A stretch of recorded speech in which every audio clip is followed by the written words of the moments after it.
말씀 보겠습니다. 하나님 말씀은 창세기 49장입니다. 17절, 18절 그리고 27절 세 절 보겠습니다. 16절부터 18절까지 그리고 27절 이렇게 먼저 16절부터 18절까지 우리 같이 한 목소리 읽겠습니다. 시작. 다는 이스라엘 한 지파같이 그 백성을 심판하리로다. 다는 길섭의 뱀이요 샘길의 독사로다. 말굽을 물어서 긋한 자를 뒤로 떨어지게 하리로다. 여호와는 나는 주의 구원을 기다리이다. 아멘. 27절 있습니다. 시작. 베냐민은 물어뜯는 일이라. 아침에는 빼앗는 것을 먹고 저녁에는 움킨 것을 나누리로다. 아멘. 같이 한번 따라서 하죠. 길섭의 뱀이요 물어뜯는 일이라. 오늘은 단 지파와 베냐민 지파에 대한 야곱의 예언의 말씀을 같이 나누겠습니다. 먼저 단을 같이 나누겠습니다. 단은 야곱의 첩인 비라가 낳은 아들입니다. 야곱의 둘째 아들이 라헬인데 그 라헬이 아이를 낳지 못하자 자기 몸종인 비라를 야곱과 동침하게 합니다. 그래서 비라와 동침해서 아들을 낳자 라헬은 그 이름을 단이라고 부릅니다. 내 억울함을 풀어주었다. 내 억울함을 풀어준 자니까 심판자, 재판관 이런 뜻을 갖고 있습니다. 한번 같이 읽어볼게요. 창세기 30장 3절부터 6절입니다. 같이 읽습니다. 시작. 라헬이 이르러 내 여종 비라에게로 들어가라. 그가 아들을 낳아 내 무릎에 두리니 그러면 나도 그로 말미암아 자식을 얻겠노라 하고 그의 시녀 비라를 남편에게 아내로 주매 야곱이 그에게로 들어갔더니 비라가 임신하여 야곱에게 아들을 낳은지라. 라헬이 이르되 하나님이 내 억울함을 푸시려고 내 호수를 들으사 내게 아들을 주셨다 하고 이로 말미암아 그의 이름을 단이라 하였으며. 아멘. 자, 이렇게 낳고 나서 이제 마지막으로 야곱이 단에 대해서 임종을 앞에 두고 예언한 것이 이제 16절입니다. 16절 한번 보시면 16절과 18절이 그 예언인데 16절 한번 읽겠습니다. 16절 시작. 단은 이스라엘 한 지파같이 그 백성을 심판하리로다. 야곱은 단에 대해서 예언하면서 단의 이름의 뜻처럼 억울함을 풀어준다 이런 뜻이지 않습니까? 그 뜻처럼 이스라엘 한 지파같이 그의 백성들을 심판할 것이다 라고 예언합니다. 재판장, 심판자가 되어 그의 백성들을 심판할 것이다. 그 백성들의 억울함을 풀어줄 것이다 라고 예언하고 있습니다. 야곱의 이 단에 대한 이 예언은 역사적으로 사사시대 때 성취가 됩니다. 애굽에 이제 내려온 야곱의 70명의 가족들이 430년 동안 생활하면서 큰 민족으로 번성하게 됩니다. 그리고 모세에 의해서 출애굽을 하게 됩니다. 출애굽한 이스라엘 백성들은 광야 40년을 지나서 가나안 땅에 정착하게 됩니다. 여호수아의 군대로 인해서 정복 전쟁을 통해서 각 지파 가나안 땅을 정복한 다음에 각 지파에게 땅을 분배해 줍니다. 그리고 여호수아는 이제 죽고 나서 사사가 통치하는 시대가 열립니다. 왕이 통치하는 시대가 오기까지 왕정 시대, 사울왕이 시작되는 왕정 시대가 오기까지 여호수아부터 400년 동안 400년간 약 400년 동안을 사사들이 통치하는 시대가 열립니다. 사사가 왕 역할을 하고 재판관 역할을 하고 선지자 역할을 감당하는 시대가 됩니다. 가나안 땅에 정착한 이스라엘 백성들은 여호수아가 죽자 타락하기 시작합니다. 1세대 출애굽 1세대들이 죽자 그 다음 세대 사사기에서는 다른 세대라고 표현하고 있는데 다른 세대들이 하나님의 은혜를 망각하고 자기 소견에 오른 대로 살아갑니다. 그래서 하나님께서 어떻게 합니까? 죄악으로 타락한 이스라엘 백성들을 심판합니다. 그 땅 가운데 쫓아내지 않고 남겨둔 가나안 족속을 통해서 이방 나라를 통해서 하나님을 떠나 살고 있는 이스라엘 백성들을 징계합니다. 회개하고 하나님께 돌아오도록 하나님은 주변 나라와 가나안 땅에 남겨진 족속을 통해서 옆구리에 지른 가시처럼 징계를 하게 됩니다. 하나님의 징계로 주변 나라로부터 또 가나안 땅 족속으로부터 고통을 당한 이스라엘 백성들이 어떻게 하냐면 하나님 앞에 돌아와서 회개하기 시작합니다. 통해 자복하면서 하나님을 찾으며 하나님의 긍휼을 구합니다. 그럼 하나님께서 어떻게 합니까? 사사를 세워서 고통 가운데 있는 이스라엘 백성들을 구원해 주십니다. 사사에게 하나님의 성령의 능력을 주셔서 이스라엘 지배하고 있는 이방 나라를 심판하십니다. 그래서 다시 태평 시대가 열립니다. 여기 이제 사사기 패턴입니다. 타락하면 하나님의 심판, 징계가 임하고, 그러면 하나님께 부르짖으면 하나님이 사사를 보내서 구원하고, 이 패턴이 계속 사사기 패턴으로 역사가 진행됩니다. 그런데 사사시대 때 이스라엘 백성들을 가장 괴롭힌 족속이 있습니다. 블레셋입니다. 지금 팔레스타인의 조상들입니다. 지금까지도 계속 둘이서 아주 앙숙입니다. 이 블레셋 족속은 가나안 땅에 정착한 이스라엘을 가장 괴롭게 했습니다. 틈만 나면 이스라엘을 쳐들어와서 약탈해 갔습니다. 식량과 가축을 빼앗아가고, 심지어 땅에 묻었던 뿌린 씨앗까지도 캐서 다 약탈해 갔습니다. 이스라엘 백성들은 이 블레셋 사람의 종이 돼서 극심한 고난을 당하게 됩니다. 그 고난 가운데 하나님께 엎드려 부르짖습니다. 그래서 하나님께서 어떻게 합니까? 블레셋으로부터 이스라엘 백성들을 구원할 사사를 세워주십니다. 누구냐면 그들의 억울함을 풀어줄, 이스라엘 백성들의 억울함을 풀어줄 사사 삼손을 세워줍니다. 사사가 된 삼손은 이스라엘 재판관이 돼서 이스라엘 백성들을 통치합니다. 하나님께서는 사사된 삼손에게 성령을 부어주심으로, 태어날 때부터 성령을 충만하게 부어주심으로 성령의 능력으로 혼자서 블레셋 사람들을 심판합니다. 물리칩니다. 그래서 이스라엘 백성들의 억울함을 풀어줍니다. 이 블레셋 사람으로부터 이스라엘을 구원한 삼손이 어느 지파 사람입니까? 단 지파 사람입니다.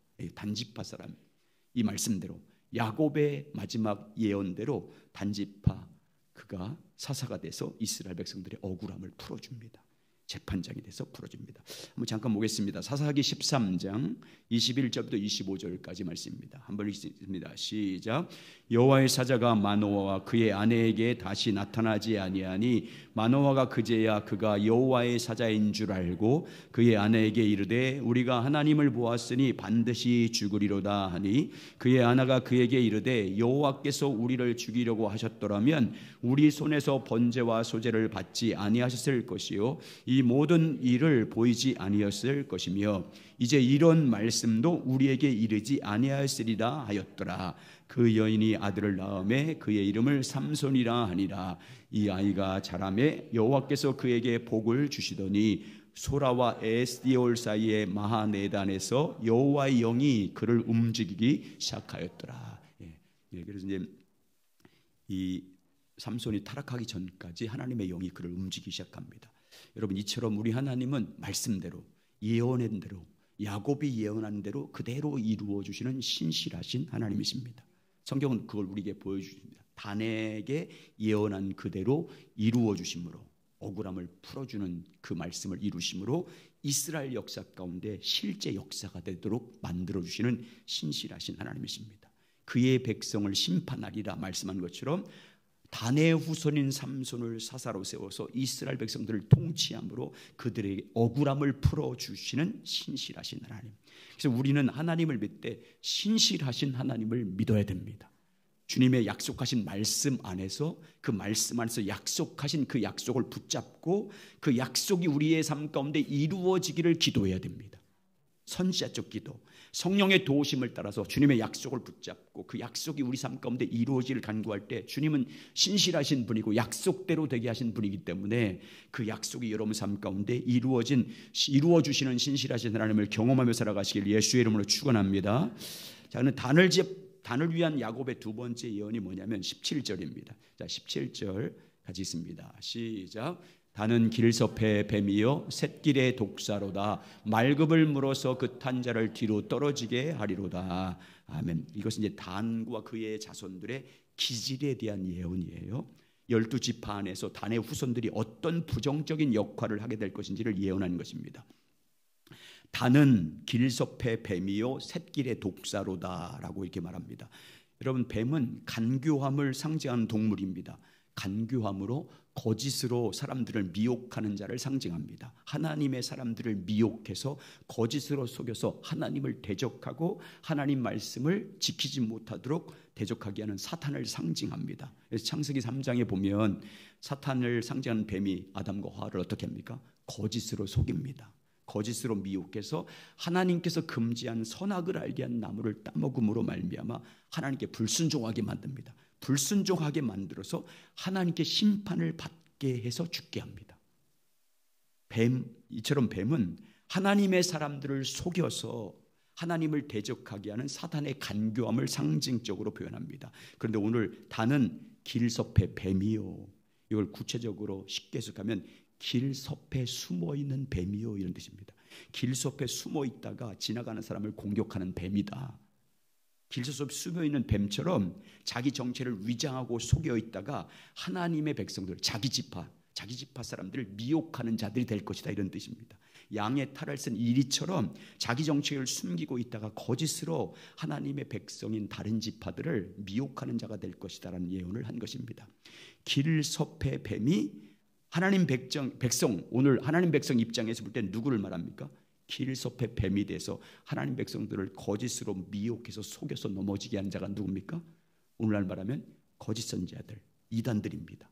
그리스도를 대적하는 적그리스도입니다.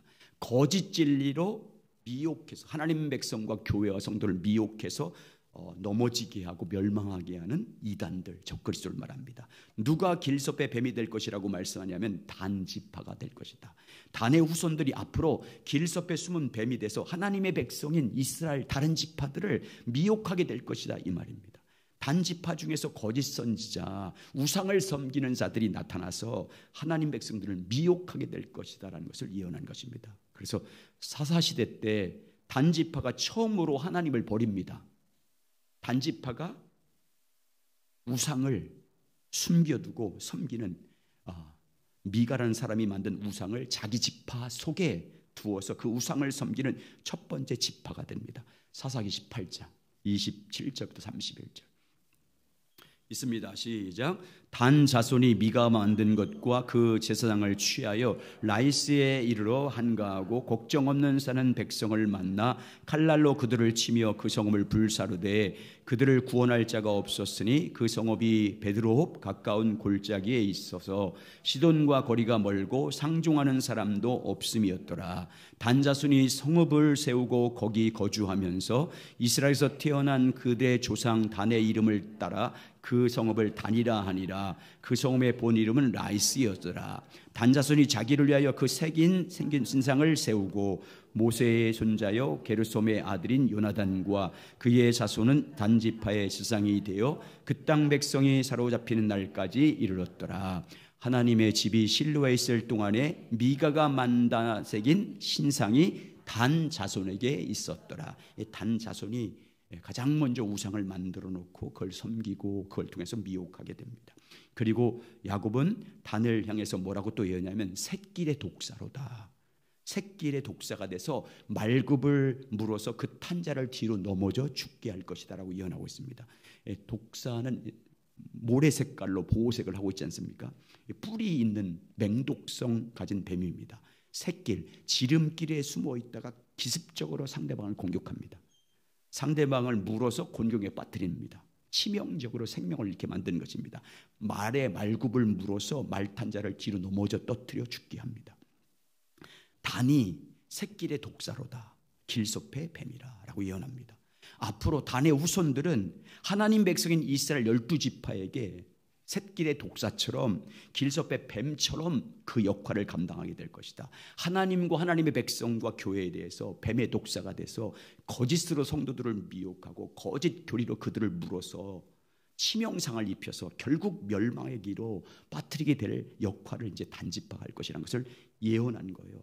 그래서 역사적으로 단지파에 대한 예언은요, 혈통적으로는 단지파가 가장 먼저 역사적으로 하나님의 를 배신해서 우상을 섬기고 신상을 만들어 섬기는 그런 민족으로 역사적으로 형치됩니다. 그래서 이스라엘에게는 단의 후손들이 길섭의 뱀과 독사의 샛길의 독사 역할을 감당합니다. 단의 후손들이 가장 먼저 우상을 섬기고 12지파를 미혹하게 됩니다. 그리고 여러분 현재 오늘날 하나님 백성인 교회에서는 영적인 단지파들이 있습니다. 네, 영적 뱀과 독사의 역할을 감당하는 사탄의 종들 단지파들이 있어요. 거짓 선지자들, 적그리스도들, 성도들을 거짓 교리로 미혹하는 이단들을 말합니다. 오늘날 영적인 단지파를 보십시오. 적그리스도와 거짓 선자를 보십시오. 길섭의 뱀들입니다.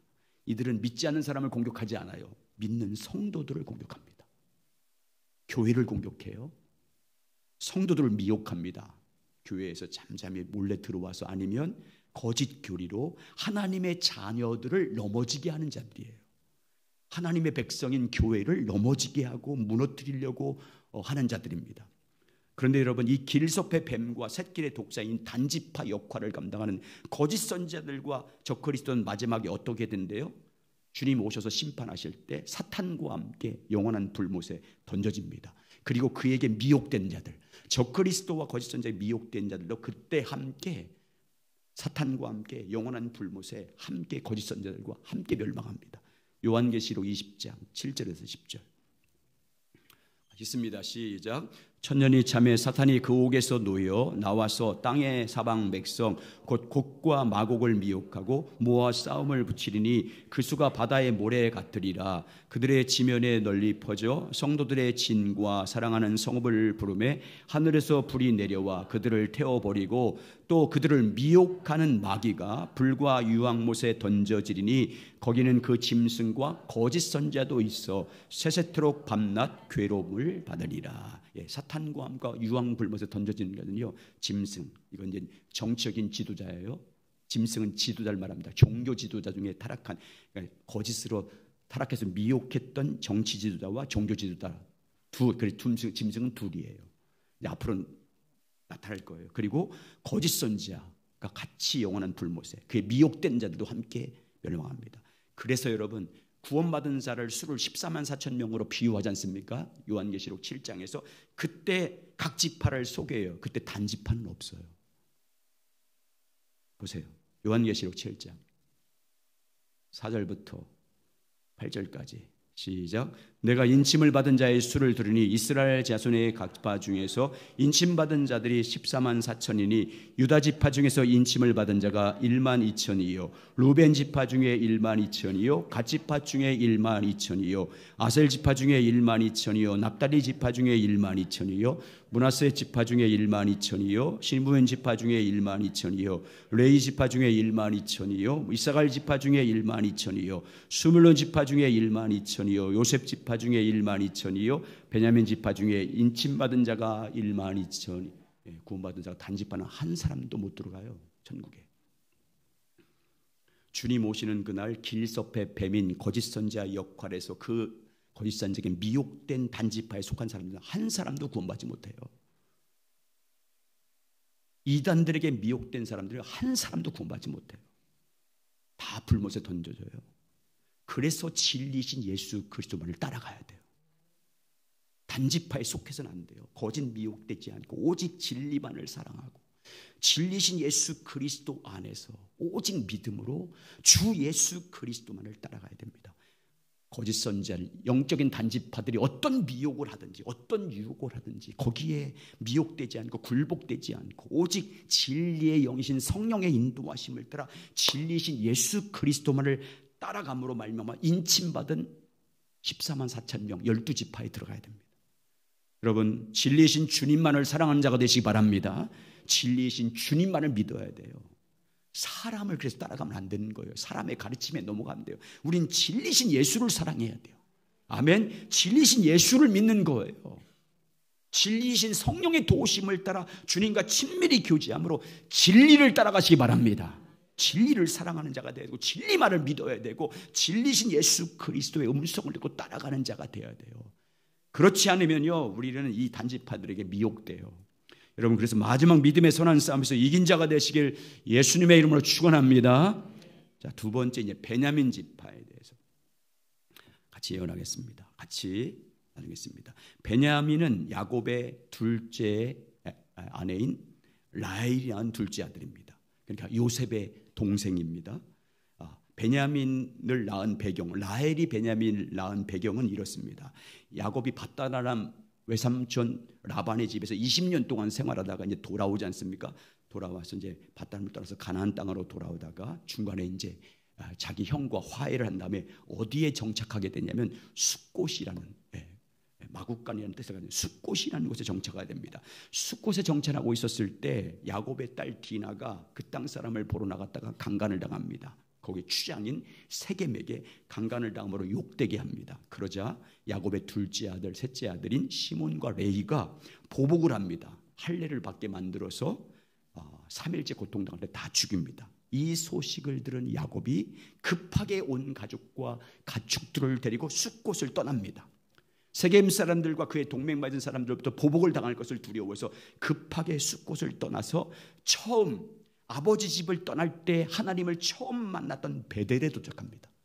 베델에 도착해서 하나님께 제단을 쌓고 제사를 드리자 하나님께서 찾아오셔서 말씀하십니다. 네 이름은 이제부터 야곱이라고 부르지 말고 이스라엘이 내 이름이 될 것이다 라고 약속합니다. 그래서 야곱이 그 땅 이름을 뭐라고 이름짓습니까? 그 제단을 엘베델, 베델의 하나님이라고 이름을 부릅니다. 그런데 야곱은 그 베델에 정착하지 않고 베델에서 떠나서 제사를 드린 다음에 아버지가 있는 집으로 가게 됩니다. 아버지가 이삭과 리브가 살아있는 곳으로 출발합니다. 아버지 이삭의 집으로 가는 도중에 에브랏, 지금의 베들레헴입니다. 그곳에 도착했을 때 둘째 부인인 라헬이 임신을 해서 출산을 하게 됩니다. 출산하는데 아주 난산이었습니다. 해산 끝에 아들을 낳고 죽습니다. 죽으면서 아들의 이름을 줘요. 라헬이 베노니, 슬픔의 아들 이라고 짓습니다. 그러자 야곱이 라헬이 죽고 나서 장사 지낸 다음에 베논이라고 이름을 안 불러요. 바꿔버려요. 베냐민으로 바꿉니다. 오른손의 아들이라고 이름을 바꿉니다. 자, 35장 창세기 35장 16절부터 20절입니다. 같이 읽습니다. 시작.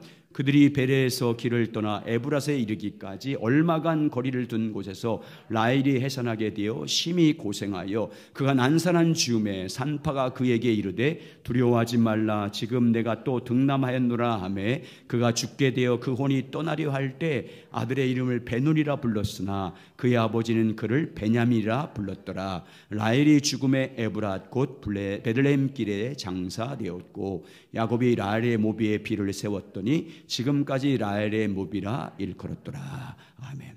자, 그럼 오늘 임종을 앞에 두는 야곱이 이 베냐민, 이렇게 어렵게 난 베냐민을 향해서 뭐라고 예언하냐면 27절입니다. 27절 같이 있습니다.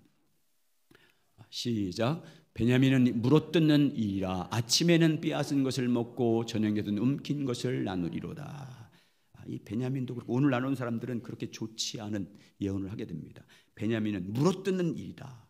영적인 의미로 해석하면 아주 호전적인, 아주 전쟁에 아주 능한 호전적인 성격을 가진 족속이 될 것이다. 지파가 될 것이다. 그렇게 표현한 것입니다. 먹잇감을 물어뜯는 이리처럼 그들 앞에 있는 적들을 집요하게 공격해서 결국은 차지하는 호전적인 지파가 될 것이라는 것을 예언한 것입니다. 이 야곱의 이 예언에 선포한 그대로 베냐민 지파는 아주 호전적인 역할을 감당합니다. 아주 호전적인 기절을 갖고 있어요. 그 대표적인 사람이 사사시 때 나타났는데 그 대표적인 사람이 누구냐면 왼손잡이 사사 에훗입니다. 에훗. 이스라엘 백성들이 여호와의 목전에서 악을 행하자 모압 왕 에글론이 쳐들어와서 18년 동안 이스라엘에게 굴욕적인 삶을 살게 만듭니다. 그러자 이스라엘 백성들이 어떻게 합니까? 그때 또 회개하기 시작합니다. 하나님께 부르짖기 시작합니다. 그래서 하나님께서 어떻게 합니까? 그들을 위한 구원자 사사를 세웁니다. 베냐민 지파 사람 게라의 아들 왼손잡이 사사. 왼손잡이라 그 말은 장애인이에요. 오늘 말하면 오른손 장애인이에요. 에훗을 선택해서 이스라엘 사사가 되게 합니다. 그래서 이스라엘 사사가 된 에훗이 어떡합니까? 혼자서 날카로운 칼을 갈아서 만든 다음에 허벅지에 옷에 딱 차고 들어가서 마치 곡물을 바치는 것처럼 위장해서 모압 왕 에글론을 혼자 찾아갑니다. 그리고 할 말이 있다고 말하면서 어떻게 해요? 그를 배에 찔러서 죽입니다. 그 장면이 사사기 3장 20절 23절 같이 씁니다. 시작. 에훗이 그에게로 들어가니 왕은 서늘한 다락방에 홀로 앉아 있는 중이라.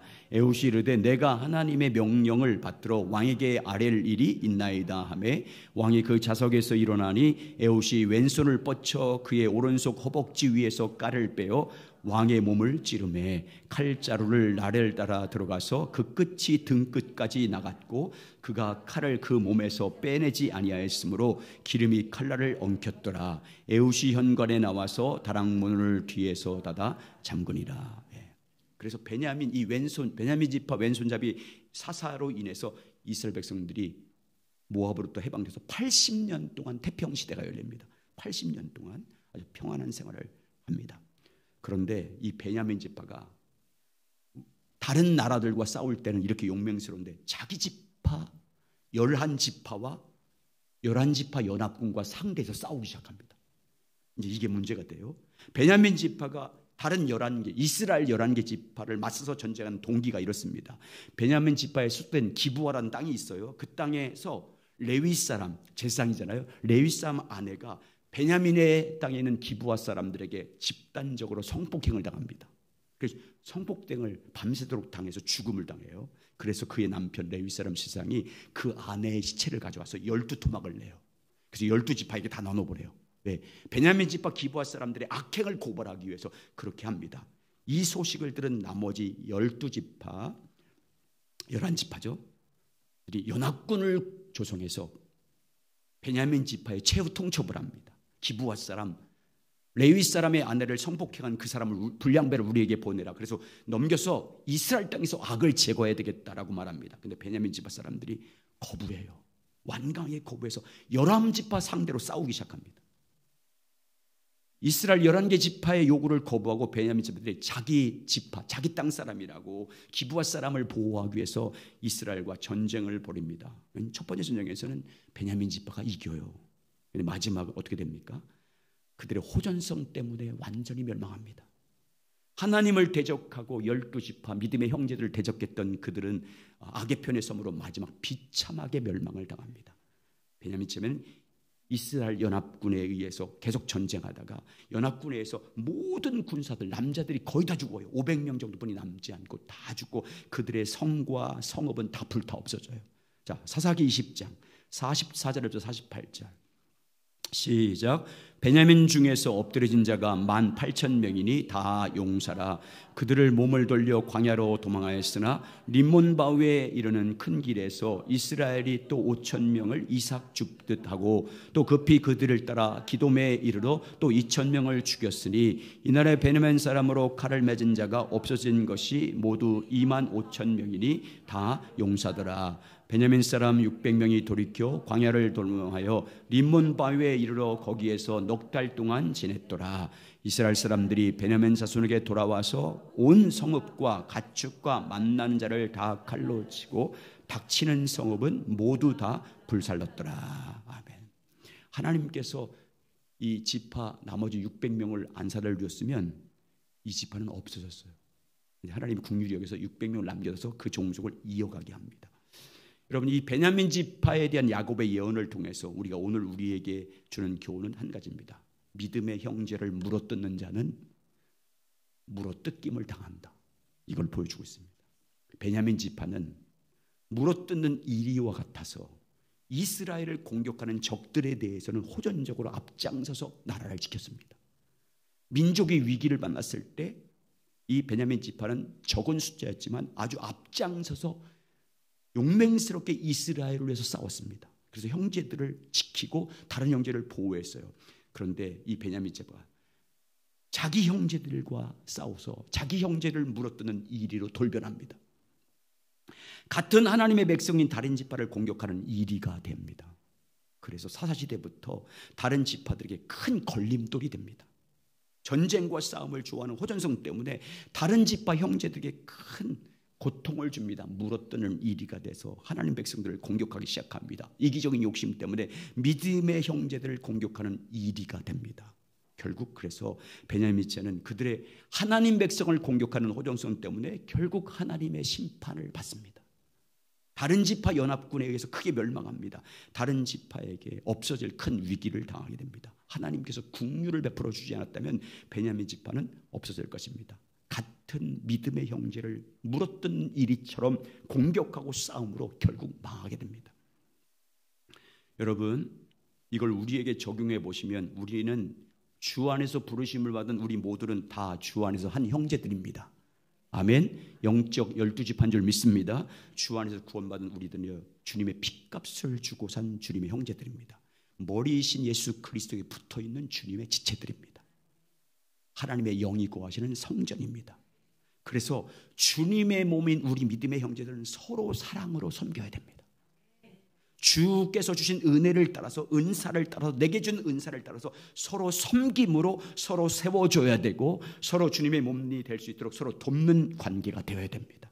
다른 형제가 고통을 당하면 함께 기도로 싸워줘야 되고 함께 기도로 도와줘야 되고 함께 힘이 되어 주어야 하나님의 성령께서 그 주님의 몸된 교회, 그 교회 가운데 충만하게 역사할 줄 믿습니다. 때를 돌아 돕는 은혜로 치유와 회복과 부흥을 우리에게 주십니다. 그런데 베냐민 지파처럼 주님의 은혜로 구원받은 형제들이 다른 믿음의 형제를 공격하기 시작해 보십시오. 주님의 몸인 교회로 공격 대상을 삼아 보십시오. 믿음이 작은 형제들, 연약한 형제들을 공격해 보십시오. 물어뜯는 이리가 돼서 교회를 공격하고 같은 믿음의 형제를 공격하고 주님의 핏값으로 산 형제 자매를 공격해요. 여러분, 정말 분쟁하는 교회 가보면요, 이건 세상도 그렇게 안 싸워요. 국회도 그렇게는 안 싸워요. 전쟁이에요, 전쟁. 강단에서 양파가 나눠가지고 서로 전쟁이 물어뜯어요, 죽여요. 용서가 없어요. 그런 교회는요, 성령이 이미 떠난 거예요. 주님의 영이 역사하지 않아요. 주님의 영이 떠났어요. 이미 촛대를 옮겼어요. 그런 교회는 주님이 떠납니다. 주님의 영이 떠나고요, 생명이 거친 교회예요. 그런 교회는 결국 하나님의 심판을 받아요. 그렇게 믿음의 형제를 공격한 자는요, 반드시 심판받아요. 교회를 공격하고 교회 화평을 깨버리고 다른 상제를 공격한 형제들은요, 피폐하게 돼 있어요. 영혼이 이미 하나님과의 관계가 끊어졌어요. 죽었어요. 베냐민은 물어뜯는 일이라